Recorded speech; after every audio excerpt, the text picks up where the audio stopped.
Y habiéndole tomado preso, esto es, a Pedro, le puso en la cárcel, entregándole a 4 grupos de 4 soldados cada uno para que lo custodiasen. Y se proponía sacarle al pueblo después de la Pascua. Así que Pedro estaba custodiado en la cárcel, pero la iglesia hacía sin cesar oración a Dios por él. Y cuando Herodes le iba a sacar, aquella misma noche estaba Pedro durmiendo entre 2 soldados, sujeto con 2 cadenas, y los guardas delante de la puerta custodiaban la cárcel. Y he aquí que se presentó un ángel del Señor, y una luz resplandeció en la cárcel, y tocando a Pedro en el costado le despertó diciendo, «Levántate pronto». Y las cadenas se le cayeron de las manos. Le dijo el ángel, «Cíñete y átate las sandalias». Y lo hizo así. Y le dijo, «Envuélvete en tu manto y sígueme». Y saliendo le seguía. Pero no sabía que era verdad lo que hacía el ángel, sino que pensaba que veía una visión. Habiendo pasado la primera y la segunda guardia, llegaron a la puerta de hierro que daba a la ciudad, la cual se les abrió por sí misma, y salidos, pasaron una calle. Y luego el ángel se apartó de él. Hasta aquí la lectura.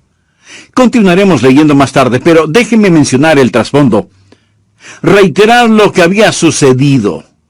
Herodes fue un hombre salvaje, cruel, impío y vil. Quería torturar, hostigar, perturbar a la iglesia.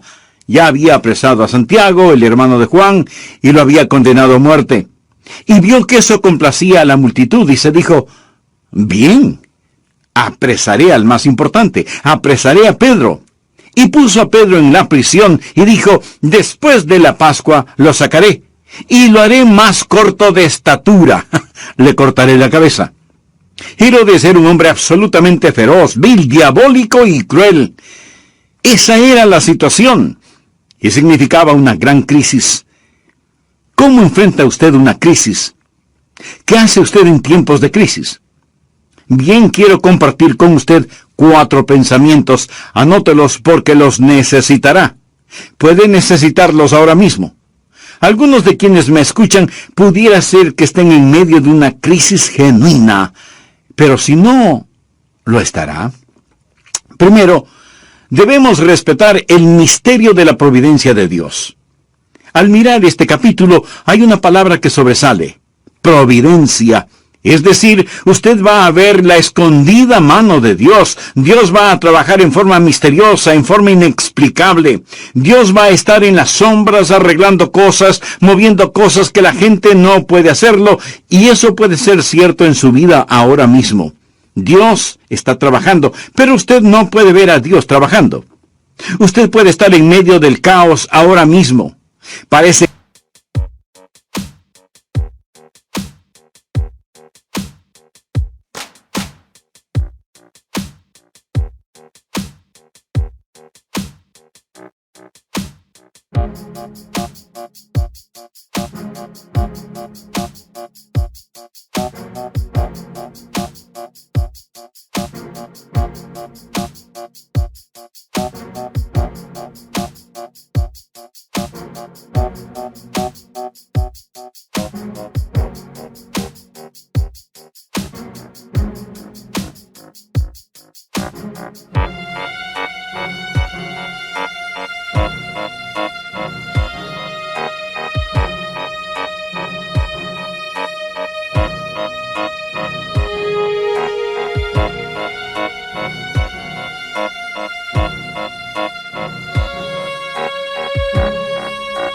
que nada tiene sentido. Todo lo que pensó que estaba seguro, bien clavado, se desarma. Y el diablo está sacando los clavos. Ahora escúcheme. Solo porque no tiene ningún sentido para usted, no significa que no tenga sentido. Muchos de nosotros tenemos preguntas. Al mirar este capítulo podríamos decir, ¿por qué dejó Dios que Herodes fuera rey en primer lugar? ¿No es Dios Dios? ¿Cómo pudo Dios dejar que un tipo como Herodes fuera rey? Si yo fuera Dios, lo convertiría en un sapo. ¿Y por qué Santiago debió morir y Pedro ser liberado? ¿Por qué? ¿Es que Dios tiene favoritos? ¿Es Dios caprichoso? o ha perdido el control. ¿Por qué suceden estas cosas? Mi amigo, déjeme decirle algo. No vivimos de explicaciones. La vida no es un problema que debe ser resuelto, es un misterio que debe ser vivido, y a veces usted tiene que retroceder y simplemente mirar lo que voy a llamar la escondida mano de Dios, y usted necesita respetar eso. ¿Ha visto alguna vez a un pintor pintando un cuadro, poniendo los colores en el lienzo? Algunas veces es muy recreativo el mirar pintar a los pintores mientras usted observa. En media hora algunos pueden pintar hermosos paisajes. Algunos de ustedes han visto a un pintor viejo que tiene cierto acento. No sé qué clase de pintor es, pero él dice, voy a poner esto. Y comienza a poner colores en el lienzo, mezclándolos. Y dice, un poco más de amarillo aquí, y lo pone. Y usted lo mira y lo observa y piensa, ese pintor es bueno. ¿Cómo lo hace? Todo parece estar bien.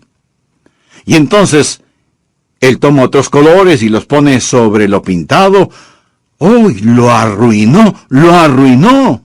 Él pone otros materiales encima, parece ser un árbol en el trasfondo. Y yo pienso, ahora sí que lo arruinó. Veamos cómo se las arregla. Y de pronto, súbitamente, todo se junta. Es una obra maestra. Algunas veces miramos lo que Dios hace y cómo pone sus colores en el lienzo, y le decimos, Señor, le estás haciendo bien. Y de pronto, Dios lo embarra todo y decimos, Señor, lo arruinaste. ¿Se ha sentido así alguna vez? Señor, ¿por qué dejaste que esto suceda? Ahora, para mí no tenía sentido ver lo que el pintor hacía, pero tenía sentido para él. Y solo porque las cosas no tienen sentido para usted, no piense que no tienen sentido. Y solo porque usted no puede ver a Dios trabajando, eso no significa que Dios no esté trabajando. Ahí está Herodes con su poder diabólico. Ahí está la muerte de Santiago. Ahí está la liberación de Pedro. Tenemos todas estas cosas trabajando juntas. Las llamamos la soberanía de Dios. Las llamamos la providencia de Dios. Anote al margen Romanos 8:28. Y sabemos que a los que aman a Dios, todas las cosas les ayudan a bien, esto es, a los que conforme a su propósito son llamados. Ahora la mayoría de nosotros tenemos la idea de que vamos por la vida y la vida es buena, luego se pone mala, y después buena otra vez. Por lo general no es así. La vida no es 50 kilómetros de camino bueno, luego 10 kilómetros de camino malo, después otros 50 kilómetros de camino bueno. No. Por lo general la vida es como las rieles del tren. Un riel bueno y un riel malo. Y los dos rieles corren paralelamente. ¿Han notado eso? Quiero decir, cosas maravillosas están pasando y bendiciones.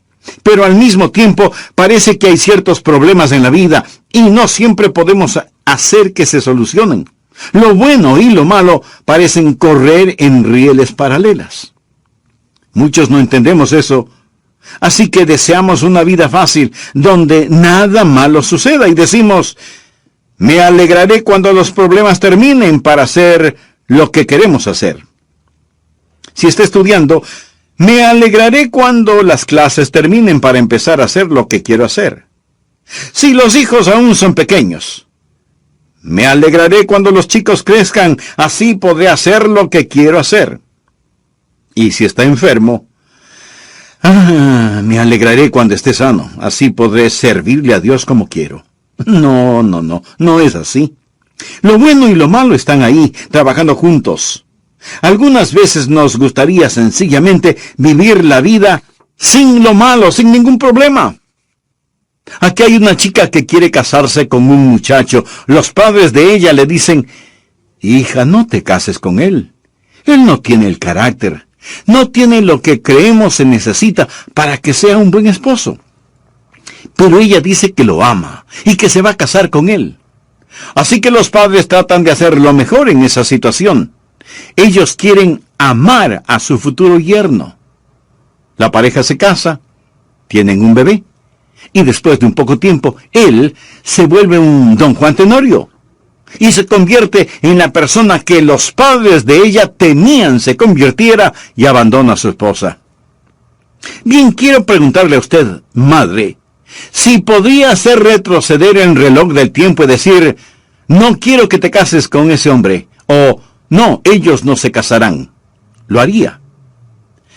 Tenga cuidado con la respuesta, porque si usted contesta, sí, lo haría, usted va a tener que renunciar a ese nieto o nieta, ese pequeño bebé que usted ha llegado a amar tanto.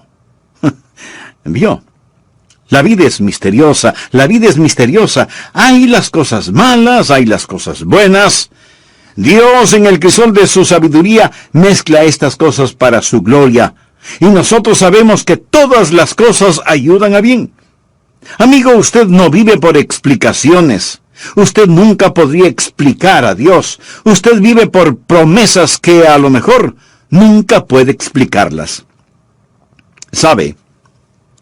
Seguramente de pequeño se preguntaba, ¿por qué Dios pone vitaminas en las espinacas y no en los helados? Amigo, deje que Dios sea Dios.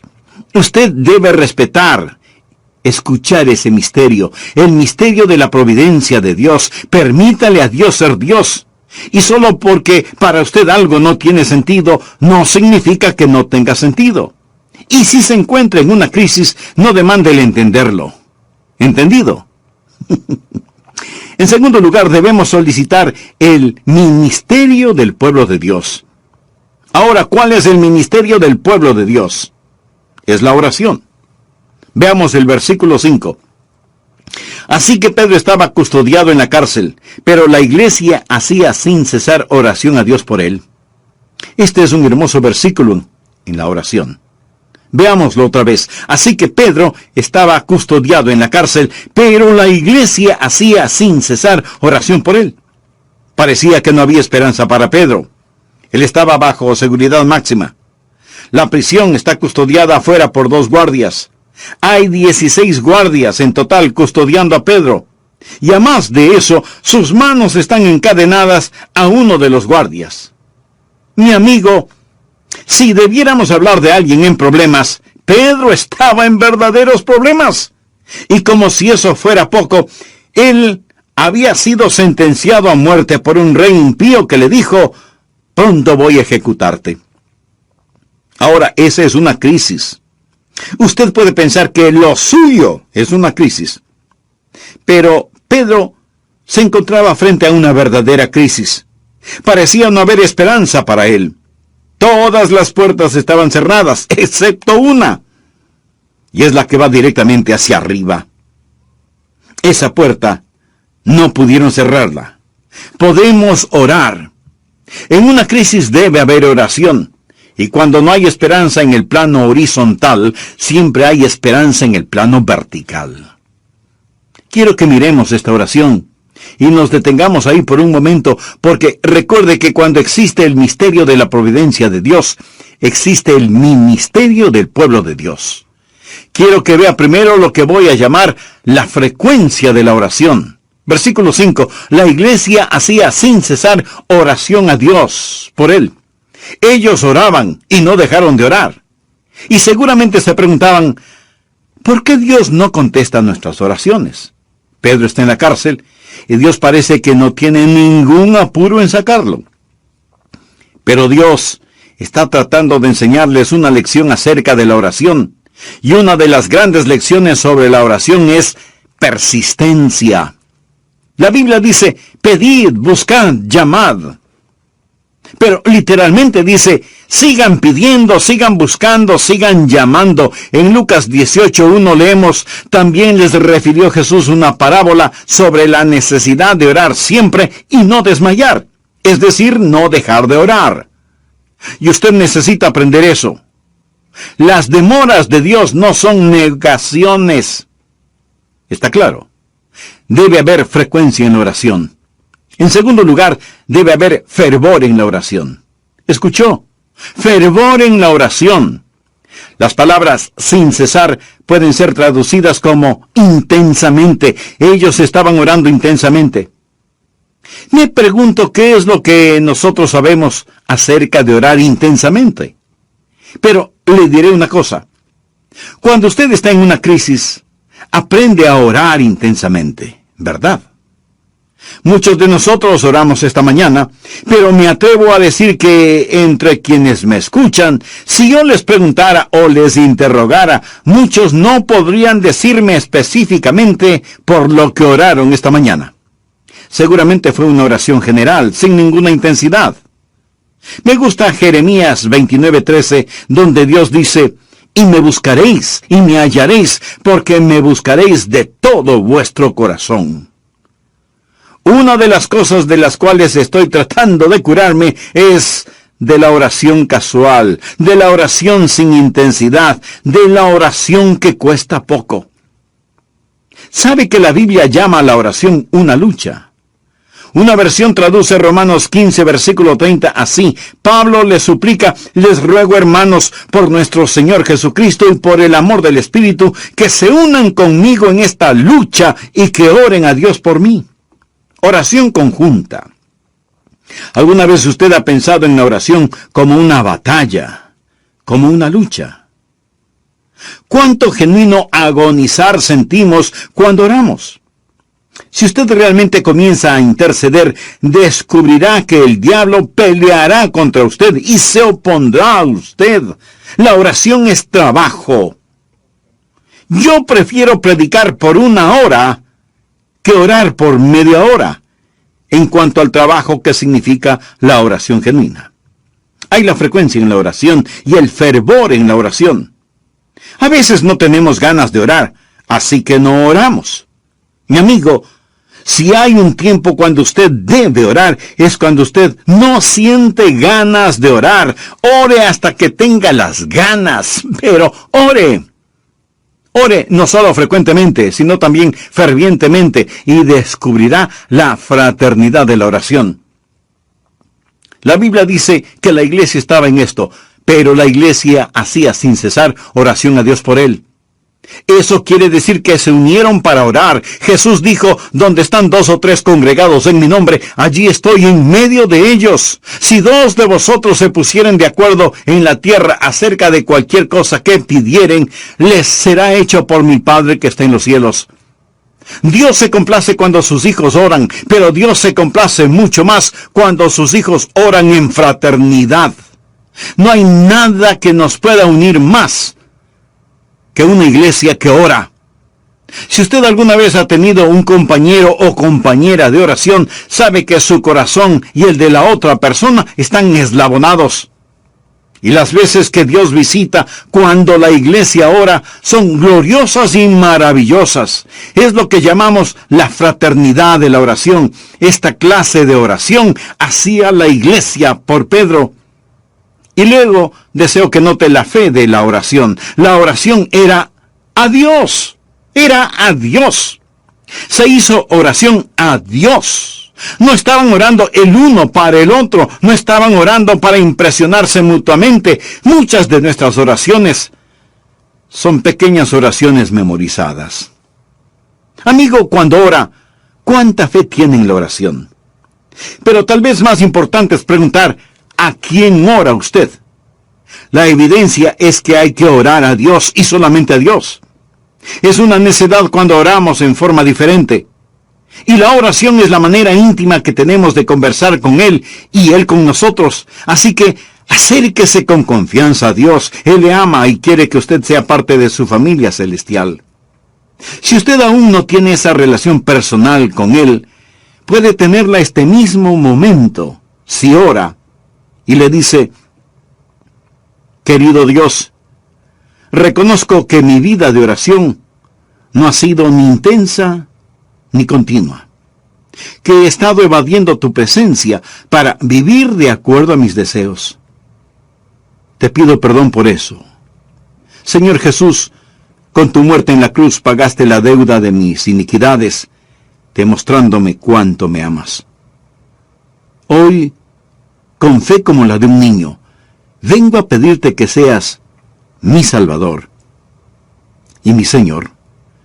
Perdóname, sálvame, úsame en tu precioso. Amigo, ¿cómo enfrenta usted una crisis? ¿Qué hace cuando se encuentra abrumado por la crisis? Quiero compartir con usted algunos pensamientos que le serán de ayuda ahora mismo, porque estoy seguro que muchos de quienes me escuchan están viviendo genuinas crisis. Y los que no, algún momento le llegarán. Primero, debemos respetar el misterio de la providencia de Dios. Aunque usted no puede verlo, Dios está trabajando. Y si algo no tiene sentido para usted, eso no quiere decir que no tenga sentido para Dios. La vida no es un problema que debe ser resuelto, sino un misterio que debe ser vivido. Y usted necesita respetar la mano escondida de Dios. El apóstol Pablo le dijo inspiradamente a sus seguidores: y sabemos que a los que aman a Dios, todas las cosas les ayudan a bien, esto es, a los que conforme a su propósito son llamados. Segundo, debemos solicitar el ministerio del pueblo de Dios. En Hechos 12:5 leemos: así que Pedro estaba custodiado en la cárcel, pero la iglesia hacía sin cesar oración a Dios por él. Pedro está en la cárcel, custodiado por 16 guardias, y sus manos están encadenadas a 2 de los guardias. Había sido sentenciado por un rey malvado e impío, y pronto sería ejecutado. Pedro estaba experimentando una verdadera crisis. Parecía no haber ninguna esperanza para él. Sin embargo, la iglesia hacía sin cesar oración por él. La iglesia oraba por Pedro con fe y en forma frecuente y fervorosa. A veces no tenemos ganas de orar, así que no oramos. Mi amigo, si hay un tiempo cuando usted debe orar, es cuando no siente ganas de orar. Ore hasta que tenga ganas, pero ore. Y note que la oración de la iglesia era a Dios. No estaban orando el uno para el otro, no estaban orando para impresionarse mutuamente, oraban a Dios por su compañero, amigo y apóstol Pedro. Escuché de un joven abogado recién graduado que abrió su nuevo y elegante estudio. No tenía todavía clientes, ni siquiera tenía secretaria, pero tenía su nombre en la puerta. Escuchó pasos en el corredor. Pensó que venía su primer cliente.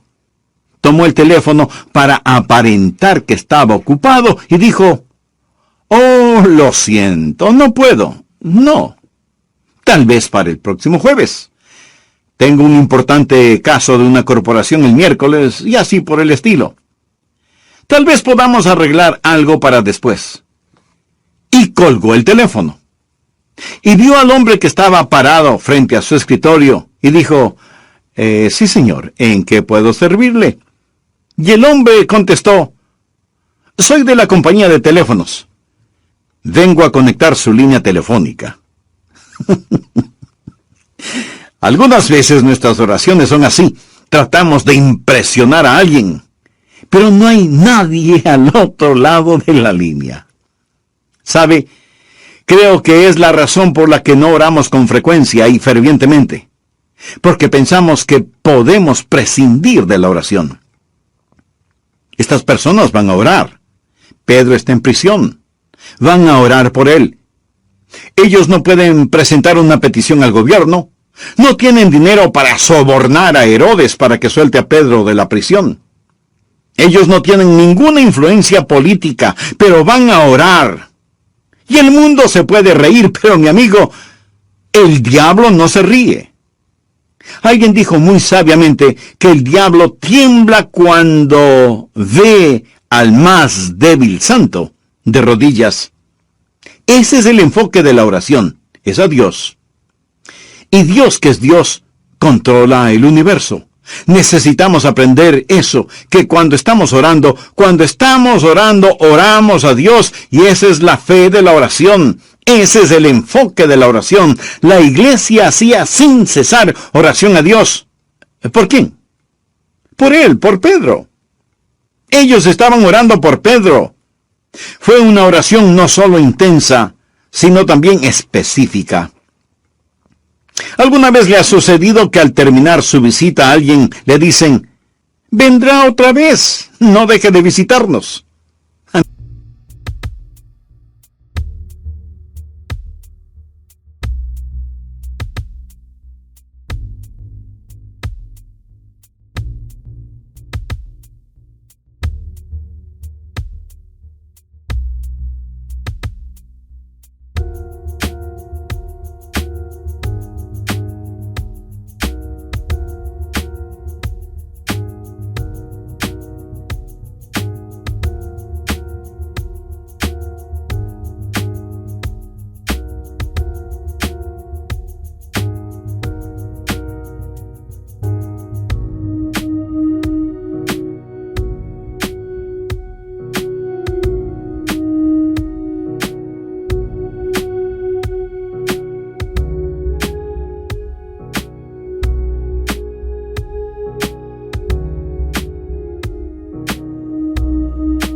Amigo, eso es pura cortesía. Le diré algo. Si ellos le dicen, mira, tengo unas chuletas y carnes buenísimas en el refrigerador, puedes venir el sábado a las 5 para tener una parrillada. Entonces, sí les creo, es una invitación específica. Ahora, cuando usted está en una crisis, respete el misterio de la providencia de Dios. Amigo, solicite el ministerio del pueblo de Dios. Nosotros como creyentes debemos tener el ministerio de la oración en nuestras iglesias. Y si usted tiene una crisis, llame y la gente orará por usted. Círculo de oración las 24 horas, orando por necesidades específicas. ¿Sabe lo que es un mensaje pregrabado? Cuando usted llama a alguien, ¿cómo le gusta escuchar un mensaje grabado? ¿No le alegra saber que en el cielo no hay mensajes grabados? Se puede imaginar que cuando ora usted escuche el siguiente mensaje. Gracias por llamar al cielo. Sus oraciones son importantes para nosotros. Por favor, escoja una de las siguientes opciones. Marque 1 para un pedido. Presione el 2 para agradecimientos. El número 3 para quejas. Y el 4 para cualquier otro asunto. Lo sentimos que todos los ángeles están ocupados atendiendo a otros pecadores. Sin embargo, su oración es importante para nosotros y la contestaremos en estricto orden de llegada. Por favor, permanezca en la línea. Si le gustaría escuchar al rey David cantando un salmo mientras espera, marque el número 4. Si desea saber de algún ser amado que ha sido asignado al cielo, presione el 5. Y marque el número de la cédula de identidad de esa persona, seguido del signo de número. Si recibe una respuesta negativa, cuelgue y trate el número telefónico 666. Para reservaciones en el cielo, por favor marque las letras JUAN seguidas del número 316. Para respuestas sobre molestosas preguntas acerca de dinosaurios, la edad de la Tierra, vida en otros planetas y dónde está el arca de Noé, por favor espere hasta que llegue acá. Nuestro computador muestra que usted ya oró una vez este día. Por favor, cuelgue el teléfono y llame otra vez mañana. Por favor, los lunes ore después de las 9:30 de la mañana. Si llama después de las horas de oficina o necesita ayuda de emergencia, póngase en contacto con su pastor. Y gracias por llamar al cielo. ¿No está contento de que en lo espiritual no sea de esa manera? ¿No está feliz de que hay un Dios que dice, clama a mí y yo te responderé? Veamos el tercer punto. Cuando enfrentamos una crisis debemos, en tercer lugar, descansar en la maestría de la paz de Dios. Tenemos el misterio de su providencia, el ministerio de sus hijos y ahora la maestría de su paz en medio de la tormenta. Leamos el versículo 6. Y cuando Herodes le iba a sacar, aquella misma noche Pedro estaba durmiendo. ¿Qué le parece? Pedro, al día siguiente lo van a ejecutar y él está durmiendo. Y su sueño es tan profundo que el ángel tiene que tocarle en un costado para despertarle. Versículo 7. Y he aquí que se presentó un ángel del Señor, y una luz resplandeció en la cárcel, y tocando a Pedro en el costado, le despertó. Puede imaginarse. Pedro, Pedro, despierta, despierta. Pedro, profundamente dormido. La noche anterior a su ejecución. Amigo, eso es paz, paz en medio de la tormenta. Mientras leía esto pensé, ¿cómo Pedro pudo dormir estando en crisis? Bueno, primero, él ya no tiene temor de morir. Él ha visto al Cristo resucitado. Un hombre no está listo para vivir hasta que no haya perdido el temor de morir. Pedro había visto al Cristo resucitado y por lo tanto la muerte ya no infundía temor. Segundo, él sabía que los hijos de Dios estaban orando por él. Estaba consciente de la presencia de Dios porque sabía que la Biblia dice, he aquí, no se adormecerá ni dormirá el que guarda a Israel. La Biblia también dice, tú guardarás en completa paz aquel cuyo pensamiento en ti persevera, porque en ti ha confiado. Amigo, escúcheme. Entregue sus problemas a Él, hágalo. No importa lo grande que sean. Hay la maestría de la paz de Dios. Tú guardarás en completa paz a aquel cuyo pensamiento en ti persevera. Y Pablo dice en Filipenses 4, versículos 6 y 7, por nada estéis afanosos, sino sean conocidas vuestras peticiones delante de Dios en toda oración y ruego con acción de gracias, y la paz de Dios, que sobrepasa todo entendimiento, guardará vuestros corazones y vuestros pensamientos en Cristo Jesús. Ellos pensaron que custodiaban a Pedro en una prisión. No, la paz de Dios lo custodiaba. La paz de Dios lo protegía. Cuarto, regocíjese en la majestad del poder de Dios. ¿Piensa usted que Dios había perdido el control cuando Santiago fue ejecutado? ¿O cuando Pedro fue puesto en la cárcel? De ninguna manera. Dios está en su trono. Empecemos a leer desde el versículo 7, Hechos capítulo 12. Y he aquí que se presentó un ángel del Señor, y una luz resplandeció en la cárcel. Y tocando a Pedro en el costado, le despertó diciendo, levántate pronto. Y las cadenas se le cayeron de las manos. Le dijo el ángel, cíñete y átate las sandalias. Y lo hizo así. Y le dijo, envuélvete en tu manto y sígueme. Y saliendo, le seguía. Pero no sabía que era verdad lo que hacía el ángel, sino que pensaba que veía una visión. Habiendo pasado la primera y la segunda guardia, llegaron a la puerta de hierro que daba a la ciudad, la cual se les abrió por sí misma. Note lo siguiente. Y salidos, pasaron una calle, y luego el ángel se apartó de él. Note el versículo 10. El ángel le acompañó hasta ese punto y le dijo, bien, Pedro, hasta luego.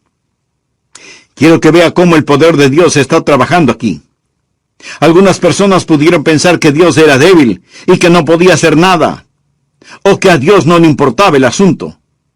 Usted puede pensar en relación con su problema, ¿dónde está Dios? ¿Dónde está Dios? ¿Es Dios capaz o no le importa a Dios? Es interesante el notar que la liberación de Pedro llegó al último instante. Quiero decir, Dios actuó pausadamente en este asunto. De hecho, toda esta historia se desarrolla sin ninguna prisa. Cuando el ángel llega, dice, Pedro, levántate, levántate. Luego le toca el costado, vamos, levántate. Pedro pregunta, ¿qué hora es? Olvídate de la hora, vamos a salir de la cárcel. Ponte tu ropa y tus sandalias. Pedro, vístete. Si vas a salir de la cárcel, vístete mientras caminamos. Lo tienes todo. ¿Qué es lo que le está diciendo? Pedro, vamos a salir con dignidad. Nada de escabullirnos de este lugar. Saldremos con verdadera clase. Ahora, hay algo muy interesante. Después que la puerta de hierro se abrió, Pedro se dirigió al lugar de la reunión de oración. La gente está en la casa. La puerta está cerrada. Y la entrada principal con candado. tienen la reunión de oración. Pedro está ahora afuera de la prisión y se da cuenta que no es una visión, que es real. Así que él va hacia el lugar en donde están orando. Golpea la puerta. Una pequeña sirviente viene, mira por la ventanilla. ¡Oh, es Pedro! Ni siquiera le invita a entrar. Regresa y dice, hermanos, Dios ha contestado nuestras oraciones. Pedro está junto a la puerta. ¿Qué es lo que ellos dijeron? Rhoda, debes estar viendo visiones. ¿Podrías dejarnos oración? Nunca es una excusa para la ociosidad. Amigos, nosotros no podemos cambiar el agua en vino, pero sí podemos llenar los cántaros, ¿verdad? No podemos levantar a Lázaro de la tumba, pero sí podemos quitarle sus ropas fúnebres. ¿No es cierto? Verá, hay ciertas cosas que podemos hacer y la oración nunca debe ser una excusa para la ociosidad. Necesitamos entender que debemos orar a Dios por nuestro pan cotidiano. Pero la Biblia también dice, si alguno no quiere trabajar, tampoco coma.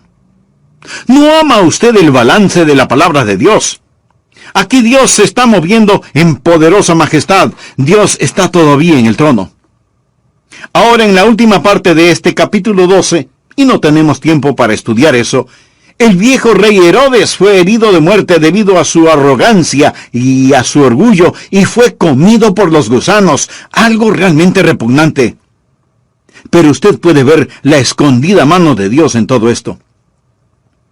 Escúcheme, si usted está en una crisis y Dios no lo libera, recuerde que Él no liberó a Santiago. Y no es porque Dios no pudo hacerlo. Y si Dios no está trabajando de acuerdo a lo que usted puede ver, eso no significa que Dios no esté trabajando. Y si lo malo parece que tiene éxito, solo recuerde que el éxito de lo malo es temporal. Woodrow Wilson dijo alguna vez, prefiero fallar temporalmente con una causa que finalmente triunfará, que tener éxito temporalmente con una causa que finalmente fracasará. Si usted está en una crisis, y algunos de ustedes están en verdaderas crisis, déjeme darle 4 cosas para que las recuerde. Primero, no demande el entender, nunca lo entendería. Segundo, recuerde el recurso de la oración. Tercero, ponga sus ojos en Dios y descanse en su amor. Y cuarto, espere que el poder de Dios se mueva en su tiempo y a su manera. Amigo, Él lo hará. Él es el Cristo de toda crisis. ¿Cuántos de ustedes pueden decir, yo soy un creyente nacido de nuevo? ¿Cuántos pueden decir, pastor, yo sé, no solo siento o pienso, sé que soy salvo, he nacido de nuevo, he sido salvado por el poder de Dios, tengo una razón bíblica para decirlo, una vida cambiada para mostrarla, y el Espíritu de Dios testifica a mi propio espíritu que soy un hijo de Dios? Y sé que por la gracia de Dios, si muriera hoy, iría directamente al cielo. No porque lo sienta sentimentalmente, sino porque tengo una razón bíblica para saberlo. Si usted puede dar ese testimonio, usted es salvo sin ninguna sombra de duda. Pero si usted no pudo decir eso, yo deseo orar por usted. Sé que usted tiene interés en cosas espirituales, de lo contrario no estaría escuchando este programa. Y quiero decirle que Dios así lo ha permitido porque Él le ama. No creo que su sintonía sea un accidente. Dios quiere que usted se salve. Y la Biblia dice que si usted cree en el Señor Jesucristo y confía en Él, Él le salvará. Él pagó por sus pecados con su sangre en la cruz. Su deuda por el pecado ya ha sido pagada. Él se levantó de entre los muertos y ascendió a las alturas de la gloria, y Él ahora se presenta a usted por medio de su Espíritu. Si usted confía en Él y lo recibe, perdonará sus pecados, entrará en su vida para darle poder, paz, gozo y victoria. Y cuando usted muera, o cuando Él venga otra vez, Él le llevará a su hogar en el cielo. Si usted desea ser salvo, puede orar de la siguiente manera. Querido Dios, soy pecador y estoy perdido. Necesito ser salvo y quiero ser salvo. Jesús, tú moriste para salvarme. Prometiste salvarme si confío en ti. Confío en ti. Ahora mismo con todo mi corazón, entra en mi corazón, perdona mis pecados. Sálvame, Señor